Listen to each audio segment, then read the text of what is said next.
Gloria al Señor por su bondad, por su poder que nos permite hoy adorarlo con su palabra cantada, ¿no le parece? Qué glorioso es cantar las Escrituras, cantar la palabra del Señor. Y hermanos, amigos que nos visitan, hoy por la bondad del Señor iniciamos una nueva serie en nuestro estudio expositivo y consecutivo de la Biblia. Esta serie que vamos a iniciar hoy será en el Evangelio según Juan. A partir de hoy vamos a desarrollar una serie en el Evangelio según Juan, el Evangelio de Juan. Y le rogamos al Señor que sea de gran edificación para nuestra iglesia y brinde esperanza a los amigos que nos visitan. Hemos pedido al Señor que use su palabra de esa manera en nuestras vidas y obre todo lo que Él quiere obrar en nuestras vidas como iglesia y también en la vida de los amigos que nos visitan. Y así como lo hicimos con el inicio de la serie de Ageo, ¿se acuerda de la serie de Ageo?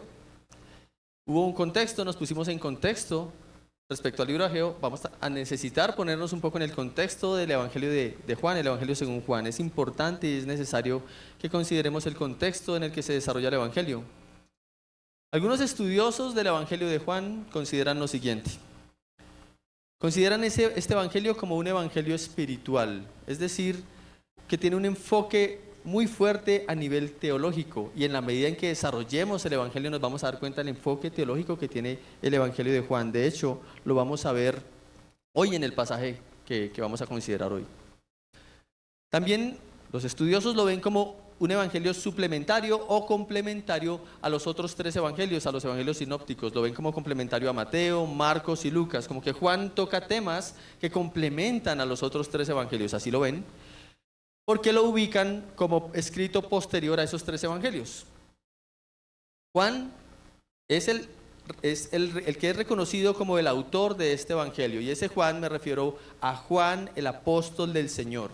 Juan, el que era hermano de Jacobo, y Juan y Jacobo eran hijos de Zebedeo. Si lo ha leído en las Escrituras, lo vamos a ver más adelante en Juan.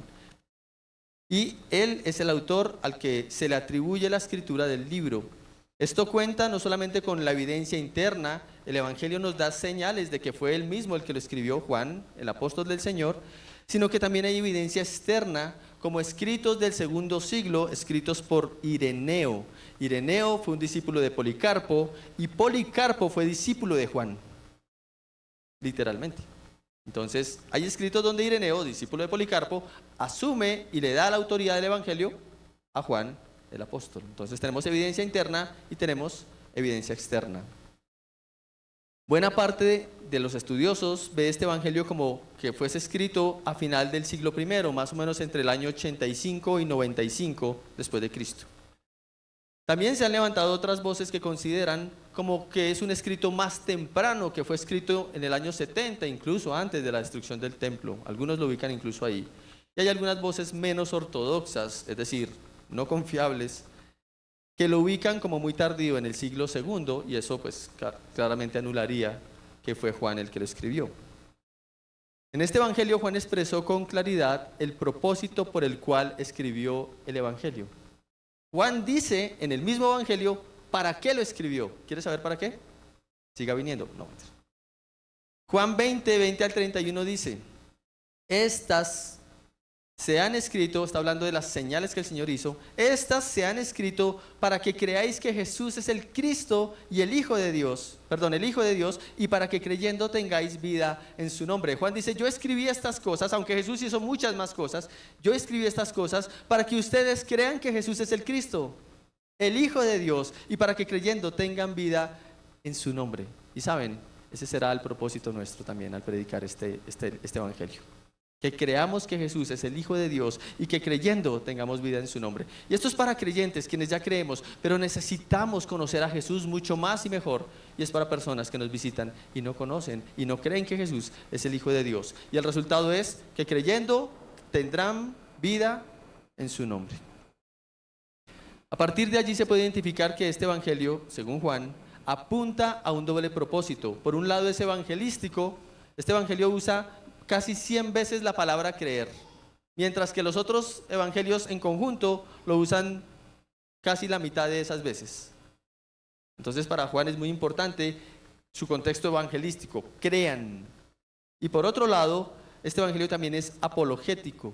El desarrollo del libro gira en torno a 8 señales que refuerzan la verdadera identidad de Jesús. Apologético en el sentido de defender, demostrar que Jesús es el Cristo, el Hijo de Dios. Y las señales que usa, 8 en total en el libro, apuntan todo el tiempo: Jesús es el Cristo, Jesús es el Cristo, Jesús es el Cristo. Finalmente, es muy importante considerar quién era la audiencia original del evangelio. Porque el evangelio aplica para todas las generaciones, para todas las edades, pero tenía una audiencia original. Bueno, esa audiencia está constituida por judíos puristas o judíos celosos de sus tradiciones, judíos que estaban acogiendo el evangelio, pero eran muy celosos de sus tradiciones, y también judíos helenistas, que tenían una disposición a adoptar la cultura griega, pero que también estaban acogiendo el evangelio. Y en el desarrollo del evangelio se puede identificar cómo Juan afronta esa realidad de judíos muy consagrados, más judíos un poco más abiertos a la cultura griega, y luego hombres y mujeres que son añadidos al evangelio, a Cristo, sin ser judíos. Eso también lo vemos en este evangelio. Con ese contexto le voy a invitar a abrir su Biblia en el Evangelio según Juan, capítulo 1. Por favor, búsquelo allí. Yo voy a leer la versión Reina Valera 60, Juan 1, 1 al 18, y le pido que usted busque allí en su versión y siga la lectura, por favor. Y como le dije hace un momento, es muy, muy, muy importante leer las Escrituras como iglesia. No podemos omitir eso. Nunca podemos omitir eso. Juan 1, 1 al 18. ¿Ya lo tiene? Dice la palabra del Señor. En el principio era el Verbo, y el Verbo era con Dios, y el Verbo era Dios. Este era en el principio con Dios. Todas las cosas por Él fueron hechas, y sin Él nada de lo que ha sido hecho fue hecho. En Él estaba la vida, y la vida era la luz de los hombres. La luz en las tinieblas resplandece, y las tinieblas no prevalecieron contra ella. Hubo un hombre enviado de Dios, el cual se llamaba Juan. Este vino por testimonio para que diese testimonio de la luz, a fin de que todos creyesen por él. No era él la luz, sino para que diese testimonio de la luz. Aquella luz verdadera que alumbra a todo hombre venía a este mundo. En el mundo estaba, y el mundo por él fue hecho, pero el mundo no le conoció. A lo suyo vino, y los suyos no le recibieron. Mas a todos los que le recibieron, a los que creen en su nombre, les dio potestad de ser hechos hijos de Dios, los cuales no son engendrados de sangre, ni de voluntad de carne, ni de voluntad de varón, sino de Dios. Y aquel Verbo fue hecho carne, y habitó entre nosotros, y vimos su gloria, gloria como del unigénito del Padre, lleno de gracia y de verdad. Juan dio testimonio de él, y clamó diciendo: este es de quien yo decía, el que viene después de mí es antes de mí, porque era primero que yo. Porque de su plenitud tomamos todos, y gracia sobre gracia. Pues la ley por medio de Moisés fue dada, pero la gracia y la verdad vinieron por medio de Jesucristo. A Dios nadie le vio jamás. El unigénito Hijo que está en el seno del Padre, Él le ha dado a conocer. Amén. ¿Me acompañan a orar, por favor? Señor, gracias por tu palabra inerrante, suficiente, segura, ciertísima, que nos da testimonio de Cristo. Y por tu Hijo que nos da testimonio de ti, Dios. Ruego que tu palabra obre en la vida de quienes estamos hoy aquí, Señor. Ruego que tu Espíritu me use, siendo yo insuficiente e indigno. Suplico por quienes están aquí presentes, que tu palabra obre en sus corazones conforme a tu propósito y tu poder. Lo ruego para tu gloria en Jesucristo nuestro Señor. Amén.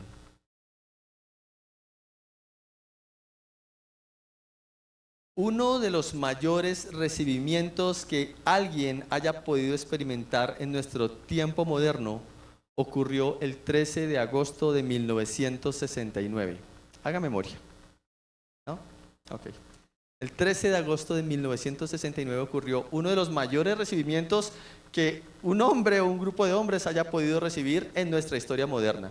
Se trató de un homenaje multitudinario y con honores que se dio en la ciudad de Nueva York. ¿Saben a quiénes?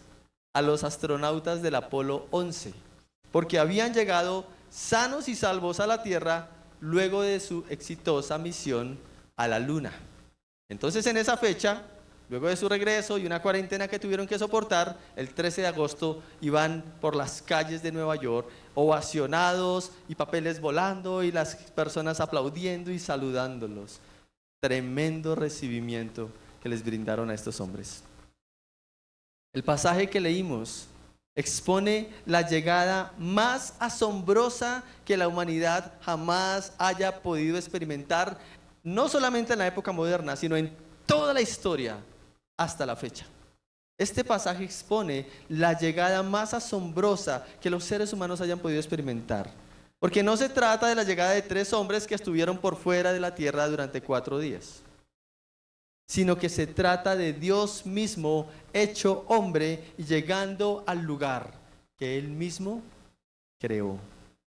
Lo que resulta increíble es que la llegada de Dios mismo no haya contado con un recibimiento superior al preparado para esos 3 hombres.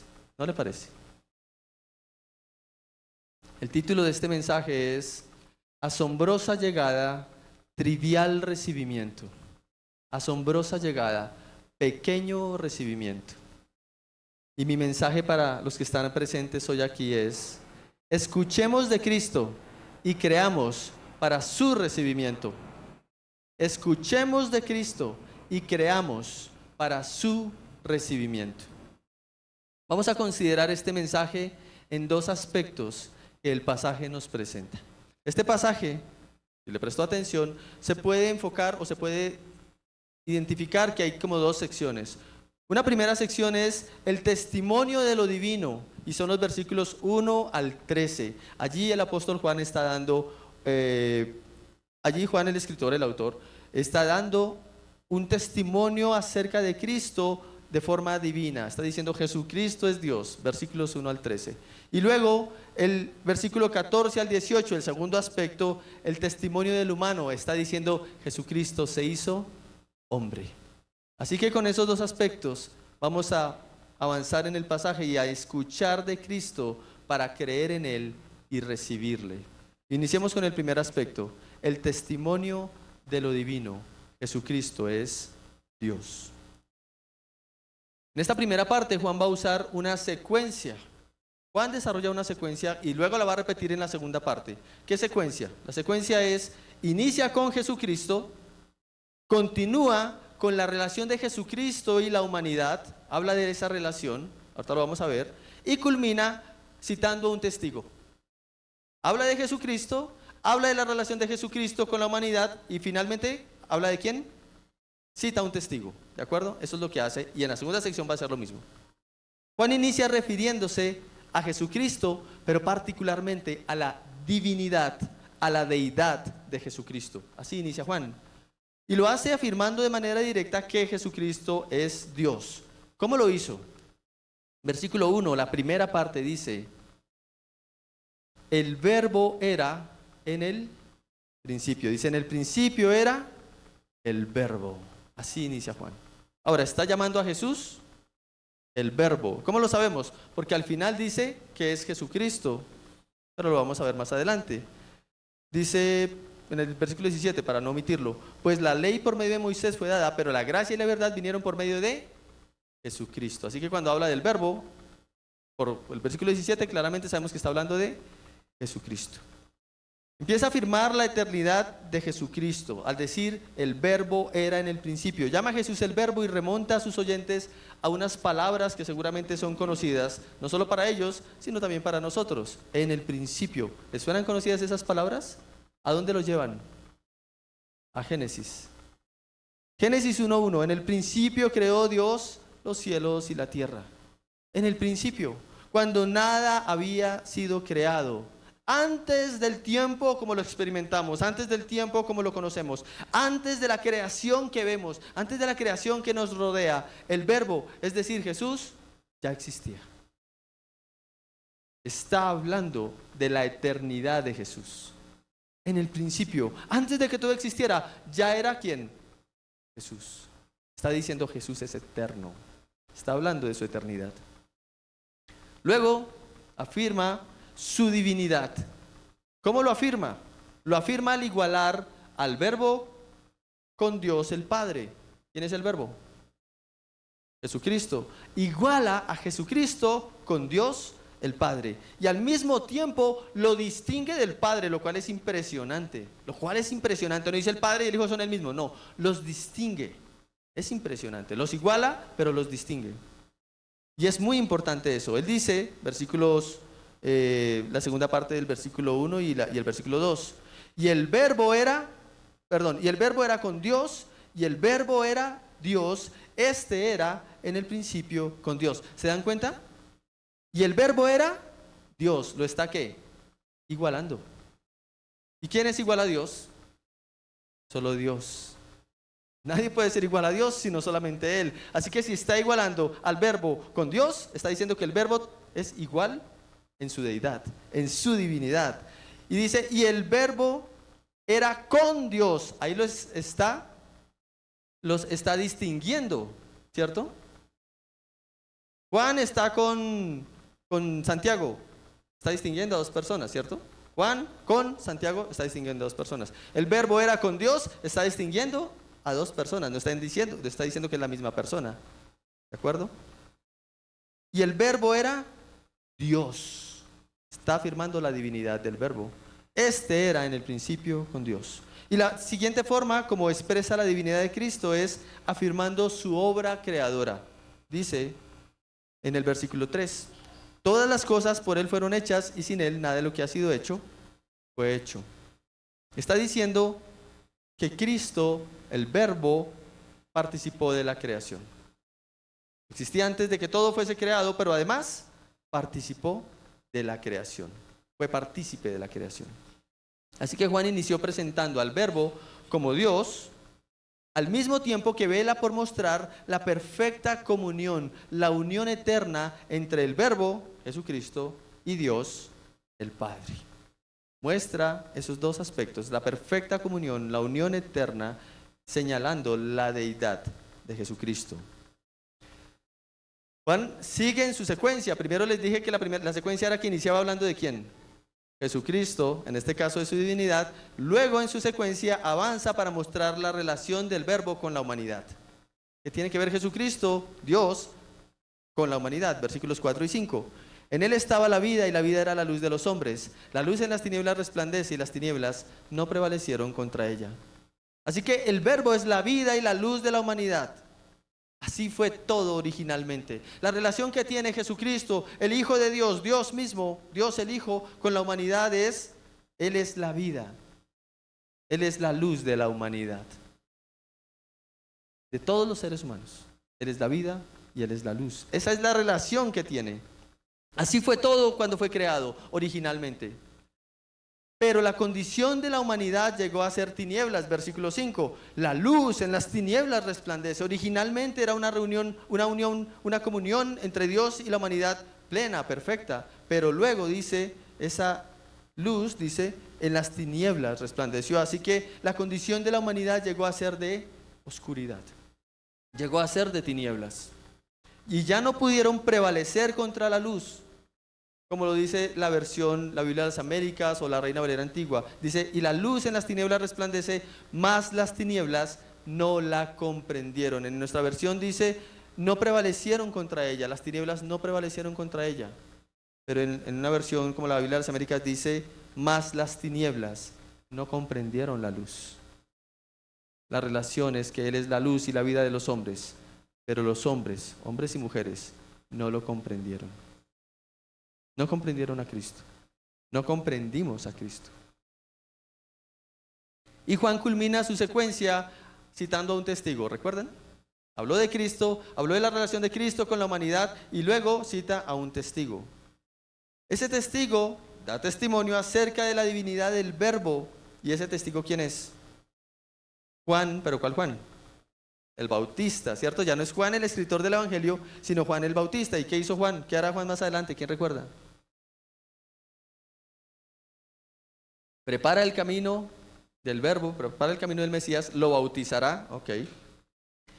Y en los versículos 6 al 13 habla acerca del testimonio de este testigo, de Juan el Bautista. Juan el Bautista fue enviado por Dios, Fue la iniciativa divina ante la condición de incomprensión por parte de la humanidad. La humanidad no entendió a Cristo, pero entonces el Padre Dios mismo envía a Juan el Bautista para que prepare el camino, para que diera testimonio acerca de la luz y todos creyesen por ese testimonio. Que crean, que les dé testimonio acerca de la luz. Pregúntese, ¿quién necesita que se le dé testimonio acerca de la luz? ¿Usted necesita testimonio acerca de la luz? ¿Sí? ¿La necesita? ¿O quién necesitaría testimonio acerca de la luz? Alguien que nunca la ha visto. Piensa en alguien que nunca ha visto la luz y quiere saber cómo es. Él necesita testimonio. Alguien que pueda ver la luz tendrá que preguntarle, tendrá que decirle y describirle, mira, esto es refulgente. No, pero no sé de qué me hablas. Nunca he visto eso. Tendrás que buscar las palabras adecuadas para explicar algo como eso. Esa es la condición humana natural. Sin la capacidad de comprender la luz, sin la intención de apreciar a aquel verbo que es la vida y la luz de los hombres. Esa es la condición humana. Necesitamos que se nos dé testimonio de algo que nunca hemos visto. Incapaces, ¿no? ¿Cómo le hablamos de la luz a alguien que nunca ha visto la luz? Difícil, ¿verdad? El Bautista no era la luz, pero la tarea que Dios le mandó era muy valiosa. Él era un testigo que podía declarar acerca de la luz y de su importancia. Él podía declarar acerca de la luz y de la importancia de la luz. Declarar respecto de aquella luz verdadera que alumbra a toda la humanidad y de manera asombrosa ahora había llegado a este mundo. Había arribado. Y aunque ya estaba en el mundo, ¿qué dice el versículo 10 y 11? En el mundo estaba, pero ¿qué pasó con el mundo? El mundo que fue hecho por él no le conoció. Ya estaba en el mundo, pero el mundo no le conoció, no le podía entender. No le conoció, no le identificó. Su mundo no le conoció. El mundo, toda la humanidad son de él. Pero habla de un grupo particular. A lo suyo vino, lo suyo es todo el mundo, lo suyo es toda la humanidad, pero luego dice, los suyos no le recibieron. ¿Cuáles eran los suyos? Los particulares, ¿cuáles eran? Los judíos. O mejor, el pueblo de Israel. En ese momento no le conoció. Los suyos, él nació del pueblo de Israel, no le conocieron. Y los suyos, los israelitas, no le recibieron. No le hicieron ese recibimiento multitudinario, lleno de celebración, lleno de pompa, lleno de saludos. No le hicieron eso, porque los suyos no le recibieron. Pero a cuantos lo recibieron, versículos 12 y 13, mas a todos los que le recibieron, a los que creen en su nombre, les dio potestad de ser hechos hijos de Dios, los cuales no son engendrados de sangre, ni de voluntad de carne, ni de voluntad de varón, sino de Dios. El mundo no lo conoce, el mundo no lo identifica, pero a los que creen en él y a los que le reciben, ellos reciben algo impresionante: ser hechos lo que no eran antes, ser hechos hijos de Dios. A los que creen en el nombre del Verbo, ellos recibirán la libertad, la potencia, el poder de ser hechos hijos de Dios, no por voluntad humana, sino por voluntad de Dios. Se nos ha dicho muchas veces que todos los seres humanos somos hijos de Dios. La Biblia no dice eso. Dice que aunque todos somos criaturas de Dios, no somos hijos de Dios, no nacemos siendo hijos de Dios. Los que creen en Cristo y lo reciben, ellos reciben el poder, la libertad de ser hechos hijos de Dios. Nadie nace siendo un hijo de Dios. Y no es por voluntad humana que el hombre puede hacerse hijo de Dios, porque dice claramente, no es por voluntad humana, ni de carne, ni de sangre, ni por voluntad de varón. Voy a hacer mucha fuerza para volverme hijo de Dios. No es por voluntad humana. Soy hijo de Dios. No es por voluntad humana. Es un regalo inmerecido. Es gracia sobre gracia. ¿Quién hace eso? ¿Sino de quién dice ahí? No es por voluntad de carne ni de sangre, sino de Dios. Es Dios el que lo otorga porque Él quiere, a quien Él quiere. La humanidad fue creada por el único Dios, quien es el Dios eterno y el Dios autoexistente. Él es suficiente, Él es glorioso, Él es maravilloso, Él es sin igual, Él es bueno como ninguno. La bondad que usted y yo disfrutamos no es por nuestras cualidades. ¿Saben por qué es? Porque Él es bueno como ninguno. Él no tiene necesidad de nada en absoluto, pero Él definió compartir su eterno gozo y perfecciones que ha disfrutado desde siempre en la Trinidad, Padre, Hijo y Espíritu Santo, desde la eternidad. Han disfrutado del gozo y la perfección de una relación sin igual. Y no crearon las cosas porque necesitaran de algo, porque lo necesitaban a usted, porque necesitaban de mí. No, siempre han disfrutado de su perfección. Pero en su bondad definió compartir su eterno gozo y perfecciones con una creación y una humanidad a la cual creó en el principio, con ese propósito, que disfrutaran de Él para siempre. Pero esa humanidad, creada con la capacidad de relacionarse con Dios y disfrutar de Él, también le fue dada la capacidad de elegir, y con ella, con esa capacidad, decidió desobedecerlo. Decidió darle la espalda. A partir de ese momento la humanidad dejó de comprender. A partir de ese momento los seres humanos dejamos de comprender que la vida y la luz que necesitan no está en las cosas creadas, pasajeras y temporales. La vida que necesitamos no está en las relaciones que tengamos con otras personas, en los bienes que alcancemos, en el bienestar que logremos. Dejamos de comprender y atribuimos a eso nuestro bienestar. Si soy apreciado, si soy valorado, si soy popular, si logro esto, si logro aquello, incluso cosas buenas. Dejamos de comprender que todo lo que necesitamos, todo lo que realmente necesitamos, está en Él. La vida y la luz que necesitamos están en el Padre y en su Hijo, en el Verbo. Todos los seres humanos necesitamos a Dios. Al Dios verdadero, no al Dios que hacemos con nuestras manos. No al Dios que nos inventamos desde aquí o desde aquí. Al que dice aquí en la Biblia, como dice aquí, así no nos guste. A ese Dios es al que necesitamos.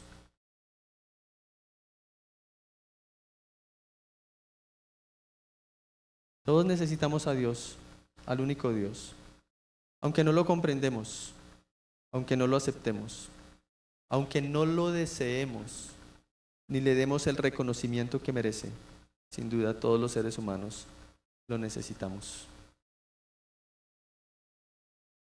Iglesia, mis hermanos y amigos que nos visitan en esta mañana, todos los seres humanos hemos recibido testimonio de lo divino, así como Juan fue un testigo, Juan el Bautista fue un testigo. Todos aquí hemos recibido suficiente testimonio de lo divino. La creación lo testifica.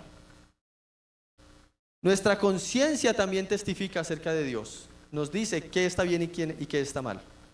Aunque podemos cauterizar nuestras conciencias y decir, esto que estoy haciendo está mal, pero no, está bien.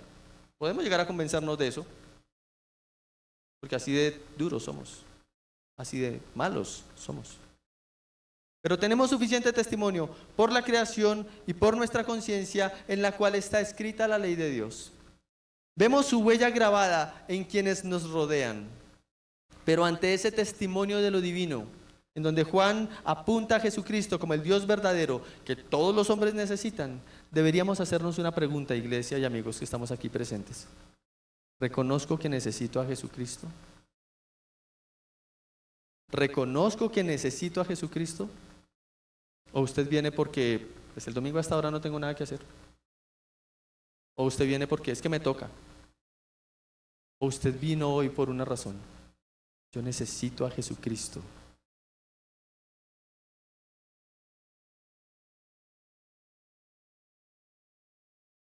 ¿Ves a Jesucristo como la vida y la luz para ti? Porque Él es la vida y la luz para todos los hombres. ¿O es un punto más en tu agenda de la semana?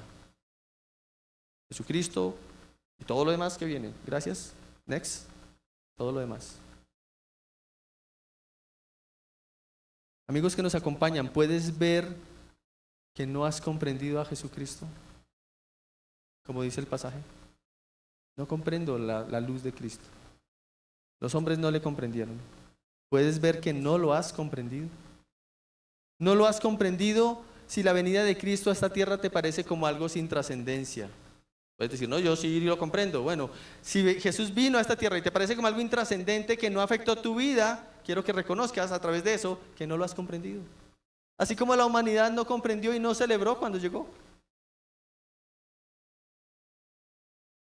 Jesucristo sin trascendencia, Jesucristo sin relevancia, no afecta mi vida más allá de un área religiosa, a lo sumo, entonces no lo has comprendido. Así nos sentemos acá.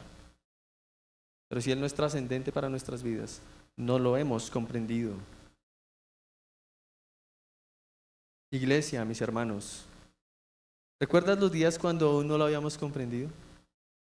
¿Recuerdas los días cuando Jesús no era tan valioso para ti? Si eres creyente, si eres parte de la iglesia, no me refiero a esta, sino a la iglesia de Cristo. Hubo días en los que Jesucristo no era así para ti. ¿Lo recuerdas? Esos días cuando preferíamos nuestras tinieblas. Esos días cuando andábamos sin comprensión y sin entendimiento de su grandeza y de nuestra dependencia de Él. Iglesia, debe haber una diferencia cuando usted canta como iglesia. Dios de toda gracia, Redentor de mi alma, tuya sea la gloria. No es una frase que repetimos, espero, sino sea a Él y por Él. Porque habían días donde no entendíamos eso. Jesucristo vino al mundo que Él hizo. Y ante su asombrosa llegada solo hicimos un trivial recibimiento, o menos que eso. Pensaba mientras preparaba esto, ¿saben quién celebró cuando vino el Señor? Los ángeles. ¿Se acuerda? ¿Lo ha leído? Ellos sí celebraron, hicieron un coro angelical. ¿Pero los hombres celebraron? No celebramos. Ni siquiera hicimos un pequeño recibimiento. Bienvenido, Jesús, siéntate. Ni siquiera eso hicimos.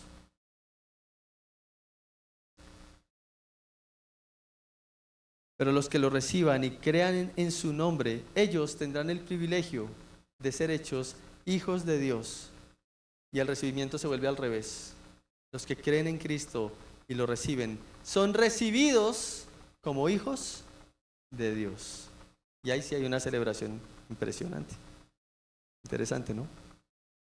Iglesia, aunque no se haya hecho una gran celebración, debemos reconocer que Dios por su poder nos otorgó fe para creer en su Hijo, el Hijo que Él envió, y arrepentidos por la fe en Cristo fuimos adoptados como sus hijos. Por la fe en Cristo fuimos adoptados como sus hijos.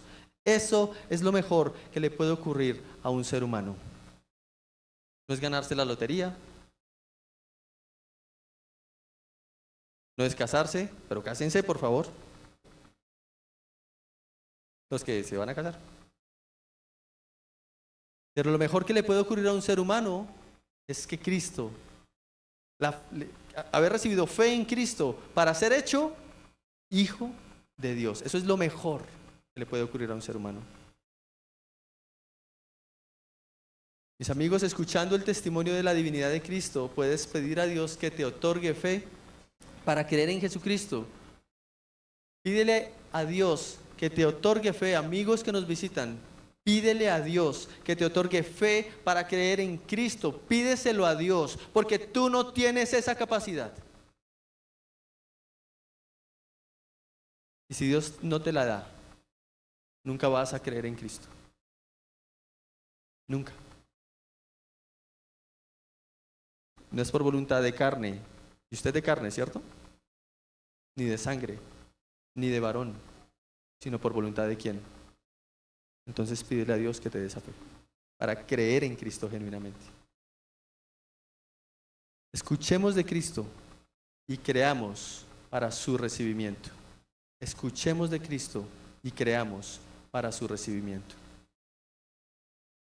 Es probable que las palabras iniciales de Juan podían hacer sentir un poco confundidos a sus oyentes, ¿no? En el principio era el verbo y la luz en las tinieblas resplandece. Es probable que eso no fuera tan claro, tal vez, acerca de quién es Jesucristo. Pero ¿saben por qué? Porque es debido a que no es fácil expresar la divinidad de Cristo, expresar plenamente quién es Dios.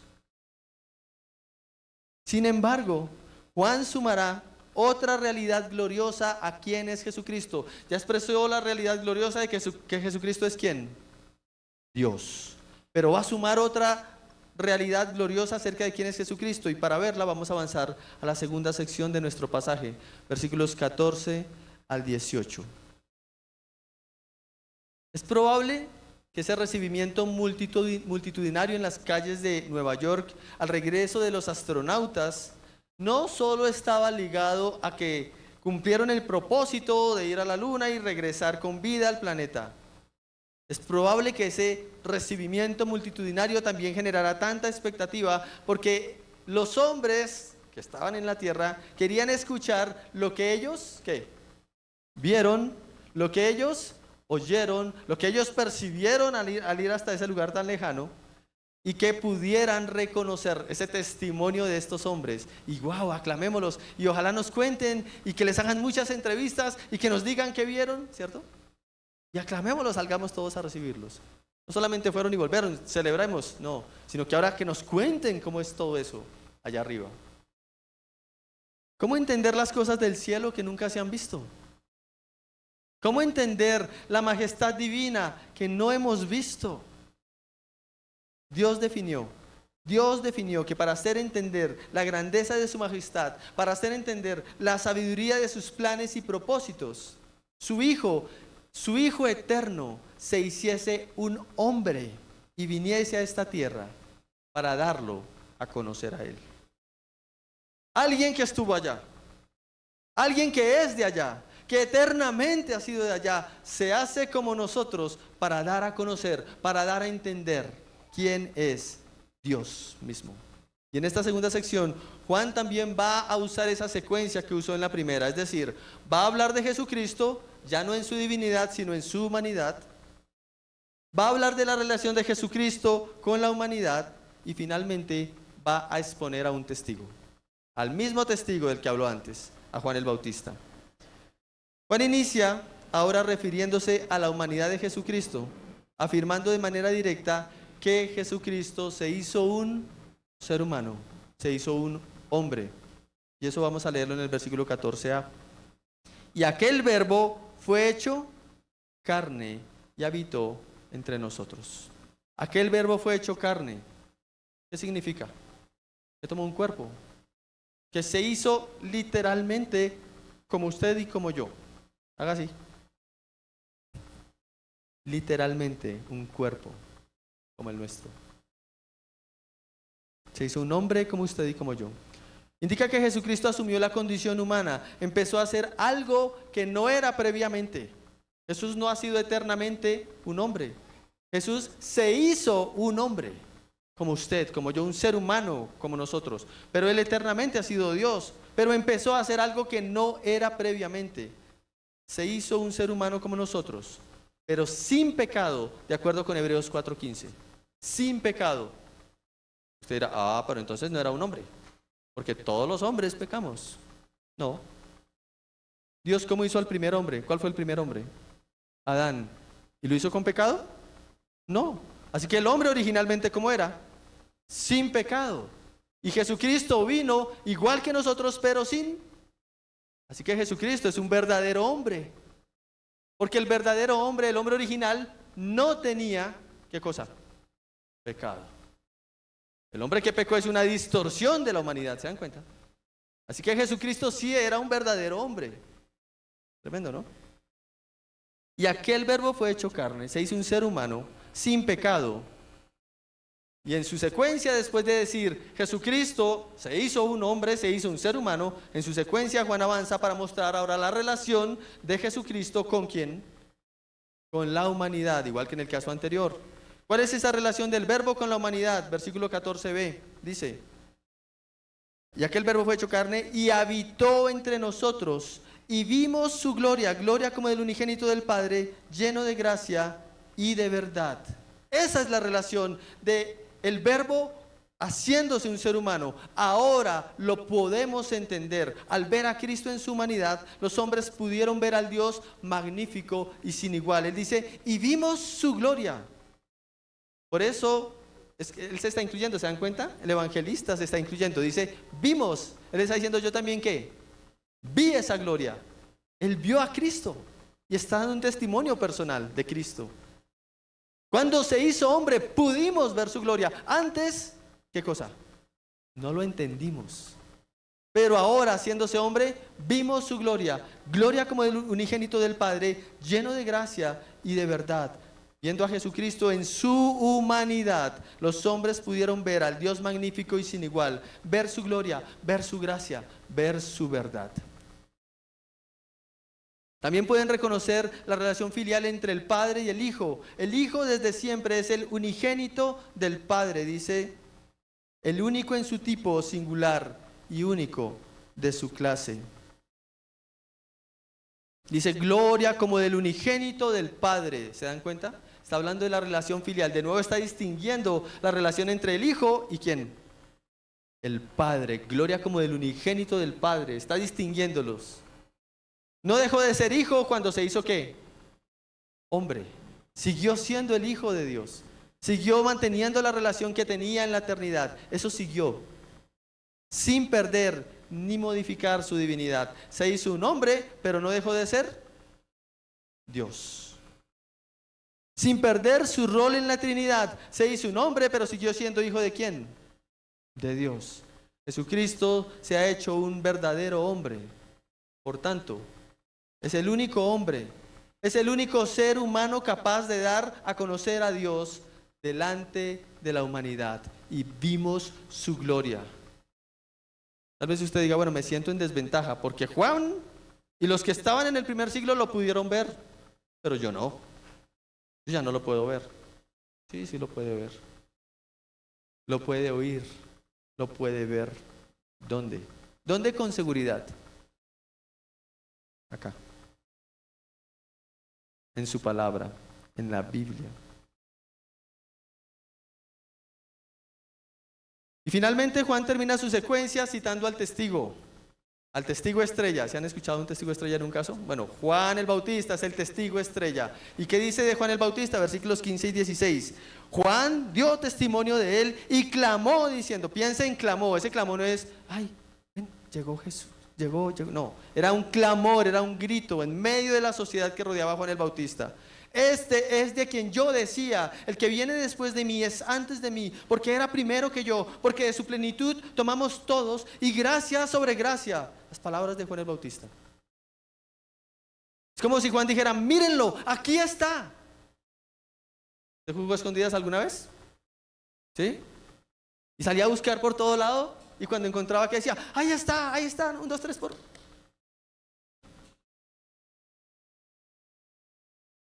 Juan el Bautista vio al Hijo encarnado y dijo, mírenlo, aquí está.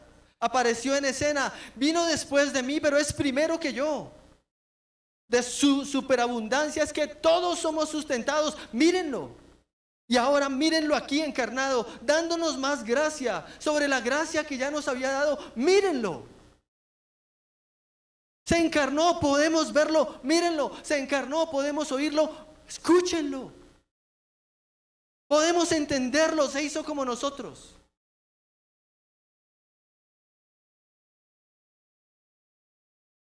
Versículo 17. Pues la ley por medio de Moisés fue dada, pero la gracia y la verdad vinieron por medio de Jesucristo. ¿Recuerdan la audiencia original de Juan? ¿El pueblo de Israel? Es como si les estuviera diciendo a los israelitas, miremoslo nosotros que ya recibimos la ley divina por mano de Moisés, pero que no conocemos la gracia de Dios. Miremoslo y ahora disfrutemos de la gracia divina por mano de Jesucristo. Iglesia, nosotros necesitamos disfrutar de la gracia de Dios que es dada en Jesucristo y no vivir en la ley. La gracia y la verdad fueron dadas por medio de ¿quién? De Jesucristo. Los judíos mesiánicos suenan muy bonitos, con kipá acá y todas esas cosas. Pero Jesucristo vino a cumplir la ley para que su pueblo disfrutara de su gracia. La ley vino por medio de Moisés, pero la gracia y la verdad por medio de Jesucristo. ¿Queremos vivir cumpliendo la ley para agradar a Dios? Inténtelo. No va a poder. Israel no pudo. Usted y yo no vamos a poder. ¿Quién sí pudo? Solo Jesucristo, solo Él. Y por eso, por su mano, viene su gracia. Entonces, ¿puedo vivir como quiera? No. Voy a vivir para Él, por amor a Él. Voy a vivir para honrarlo, por amor a Él. A Dios, versículo 18, a Dios nadie le vio jamás. El unigénito Hijo que está en el seno del Padre, Él le ha dado a conocer. Es como si le dijera a los israelitas, ni Moisés ni nuestros padres en la montaña vieron a Dios en su plenitud y majestad. Ay, pero es que el pueblo de Israel una vez subió al monte y almorzó con Dios. ¿Sí ha leído esa historia en las Escrituras? Lea la Biblia, hermano. Bueno, eso ocurrió literalmente. Ah, pero Moisés vio la espalda de Dios. Sí. ¿Vio la plenitud de Dios? No. ¿Y los que subieron al monte y cenaron con Dios, vieron su plenitud? No. Lo que dice aquí claro es, a Dios nadie le vio jamás. Ah, los ángeles sí lo ven en su gloria y en su plenitud. Isaías dice que esos serafines que están delante de la presencia de Dios tienen 6 alas. Con 2 vuelan, con 2 cubren sus pies y con 2, ¿qué se cubren? ¿Han visto la plenitud de la gloria de Dios? No. A Dios nadie le vio jamás. El unigénito Hijo. Él le ha dado a conocer.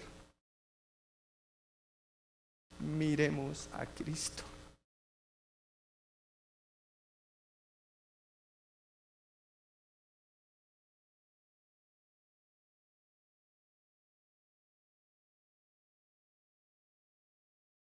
Miremos a Cristo.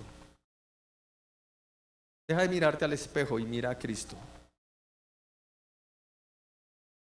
Deja de mirar a tu pastor y mira a Cristo.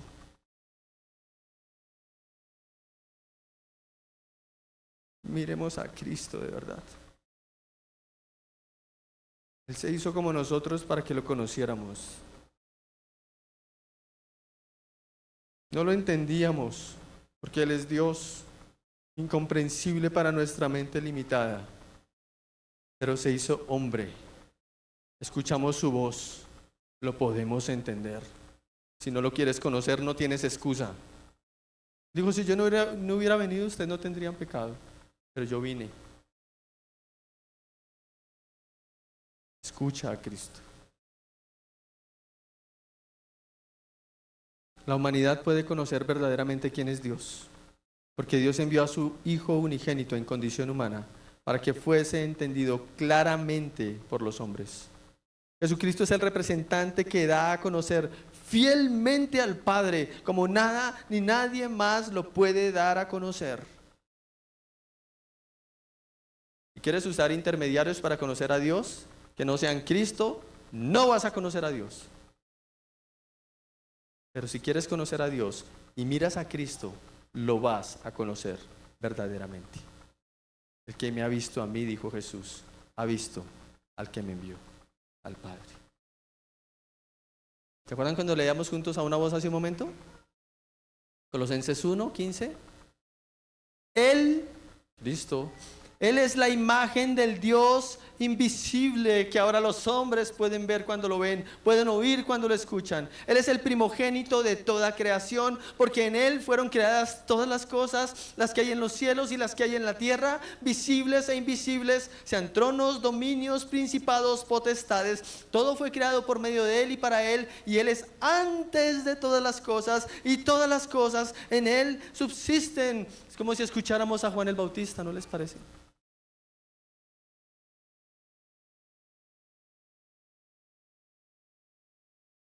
por cuanto agradó al Padre que en él habitase toda plenitud y por medio de él reconciliar consigo todas las cosas, así las que están en la tierra como las que están en los cielos, haciendo la paz mediante la sangre de su cruz. ¿Saben por qué se hizo hombre? Para hacer paz. Y la paz se necesita donde hay guerra, ¿sí o no? ¿Cuál guerra? La guerra que hay entre Dios y los hombres.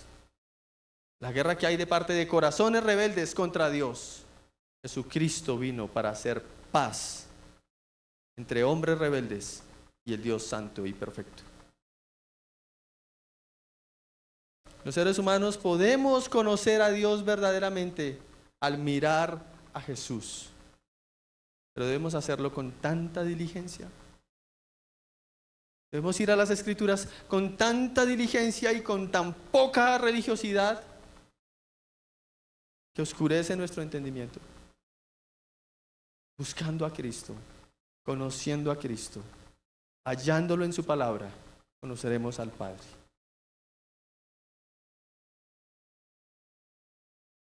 Iglesia y amigos, ¿quieren ver a Jesús? Él es mayor que Juan el Bautista e infinitamente mayor que todos los que lo hemos anunciado. Él es infinitamente mayor. Y al seguirlo y escucharlo podemos ser reconciliados para ver, para entender y para conocer a Dios.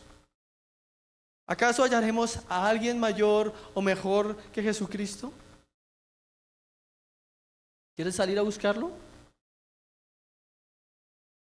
Amigo, amiga que estás aquí, nos visitas, sigue visitándonos por favor. No quiero que digas, yo no vuelvo por allá, ya ese señor grita mucho, me hace sentir mal. Sigan visitándonos, estamos para servirles, esta es su casa, pero servirles con la palabra del Señor. Tal vez estás muy ocupado atendiendo a alguien más, pero no se engañen, mis amigos. Juan el Bautista llegó primero con un valioso mensaje, pero Jesús que viene detrás es mucho mayor. Él es mucho, mucho, mucho mayor. No es porque yo me pare aquí a decirlo. Yo no soy nadie. Jesucristo es mucho mayor. Mi amigo, mi amiga, estás tan ocupado o tan ocupada contigo mismo, contigo misma, atendiendo tus propios asuntos al punto que Jesús ha estado desplazado de tu vida. Y aunque Jesús se encarnó, hoy lo puedes conocer y entender. Porque Él se encarnó. Pero aunque se encarnó, sigues sin verlo, sigues separado de Dios. Aunque se hizo un hombre, pero sigues separado. Iglesia, ¿tu cristianismo se te ha vuelto de leyes y ritos pesados para llevar? Soy cristiano, voy a la iglesia cristiana, ok, pero son ritos pesados que estás cargando, como en el judaísmo moderno, como la mezcla de judaísmo con cristianismo hoy en día, que ni es judaísmo ni es cristianismo. ¿Acaso olvidamos que fue Jesús quien afirmó: vengan a mí los que están trabajados y cargados, y yo les haré descansar? Eso es la realidad para la iglesia. Vengan a mí los que están trabajados y cargados, y yo les haré descansar. Descansa, iglesia, de tus afanes. Descansa de tus prioridades. Ocúpate en ellas, pero descansa en Cristo. Descansa de tus angustias. Descansa de ti mismo. Iglesia, mira de nuevo a Jesucristo. Jesucristo se encarnó y el mundo, con gusto o con disgusto, tendrá que oír sus palabras hasta el final. Este evangelio será predicado hasta lo último de la tierra. Así que con gusto o con disgusto, el mundo va a tener que escuchar las palabras de Jesús. ¿Qué deben hacer quienes lo escuchan? ¿Deben hacer un trivial recibimiento o un majestuoso recibimiento lleno de celebración y de gritos de aclamación? ¿Qué deberíamos hacer? Iglesia, un día aclamaremos juntos a nuestro glorioso Señor y Salvador. Un día juntos los que hemos creído y hemos sido hechos lo que no éramos antes, hemos sido hechos hijos de Dios, juntos vamos a aclamar de una forma sin igual a Jesucristo. Y no será una ciudad del mundo detenida en aclamación durante algunas horas, sino que seremos millones de millones aclamando a Jesucristo por los siglos de los siglos. Y no sé si le prestó atención al inicio cuando leí Apocalipsis. Pero Apocalipsis, en el pasaje que leí, decía esto, escúchelo con atención.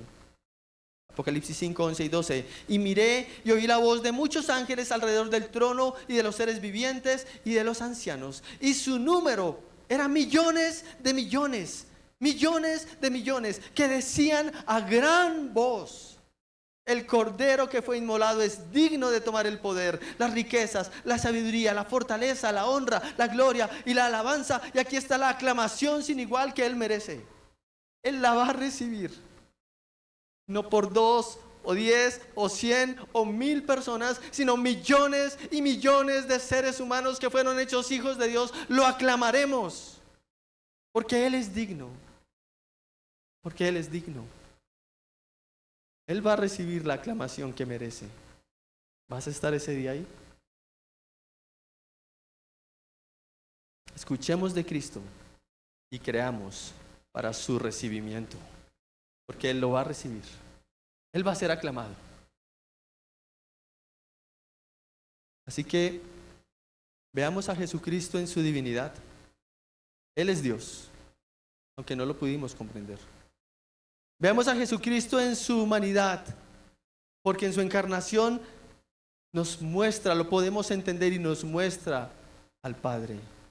Y al verlo, reconozcamos y aclamemos la gloria de Dios. Reconozcamos y aclamemos la gloria de Dios en la faz de Jesucristo, viendo a Jesucristo. Amén. No los estaba regañando.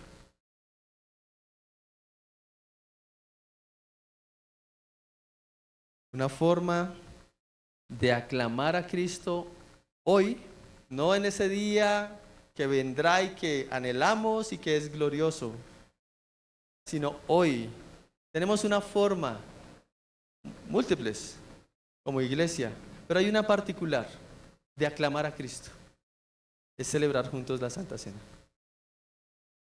Cuando celebramos la cena juntos, estamos aclamando a Cristo. Estamos diciendo: sí, mundo, miren, Él es como Juan el Bautista. Él era primero que yo. Estamos diciéndole al mundo, estamos diciéndonos a nosotros, recordándonos: Él es Dios y Él se hizo hombre como nosotros, para poner paz, para reconciliarnos. ¿Quiénes deben participar? ¿Quiénes deben celebrar la cena? Los que no eran, pero ahora por la fe en Cristo han sido hechos, ¿qué?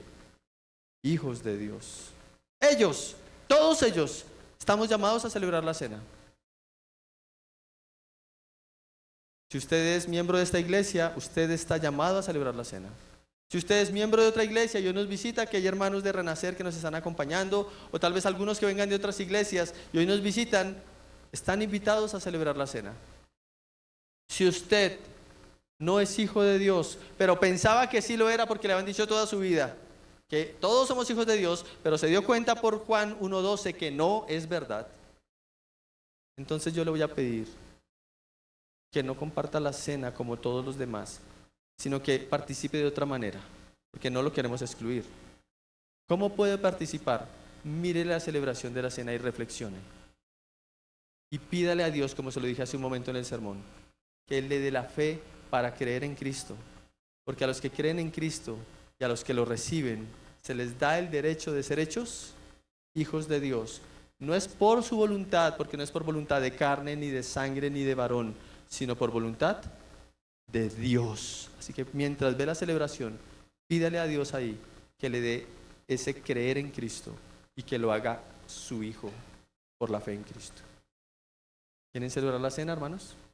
Puestos en pie, vamos a celebrar la cena.